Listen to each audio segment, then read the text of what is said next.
प्रधानमंत्री आवास योजना को नहीं सरकार बड़ घोषणा आसला नुआ नियम एबे ए मानंकु मिलिबो घर तेबे कौन रही नहीं संपूर्ण अपडेट टी चलतु देखा।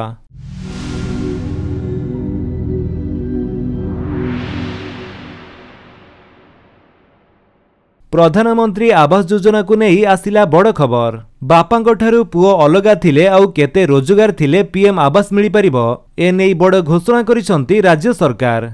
सरकारଙ୍କ अनुसार बापांको ठारू पुओ अलगा होई रहउथिले पुओंकु पक्का घर मिलिबो एणिकी बापांको ठारू अलगा होइतिबा पुओंकु भी मिलिबो पीएम आवास घर।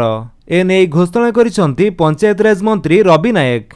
एथिरे हिताधिकारी को चयन करिबा पई सरकार 10टी क्राइटेरिया करिसंती। एही प्रक्रिया पई किछि मास समय लागिपारे।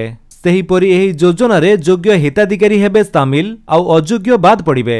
जो मानकर मासिक आय 10,500 टंका रु अधिक नथिबो से माने योग्य विवेचित हेबे। हिताधिकारी आधार कार्ड सह मोबाइल नंबर संयोग जरूरी। निजे आवेदनकारी विभागर आप रे आवेदन करिवे। गरीब लोकंक फिंगरप्रिंट रहिबो। आधार संयोग करा जिवो। बापा पुओ भिन्न थिले भी योग्य थिले घर मिलिबो। एथिसह दिव्यांग और स्वामी को हरैथिबा महिला को भी घर दियाजिबो। जदि कौनसी गाँव में 15 रु 20 परिवार घर ढीह नथिबा गाँ भली क्लस्टर करा जाई घर दियाजिबो। सेमानंकु रास्ता बिजुली पानी सह खेल पड़िया भली आनुषंगिक व्यवस्था जोगाई दियाजिबो। तो फ्रेंड्स ये थिला आपनक पई किछि अपडेट। जदि आपनक अपडेट टी भल लागिस तले आपन वीडियो को लाइक कर दियंतु। आपनक सांगमनक भितर शेयर करी जणांतु।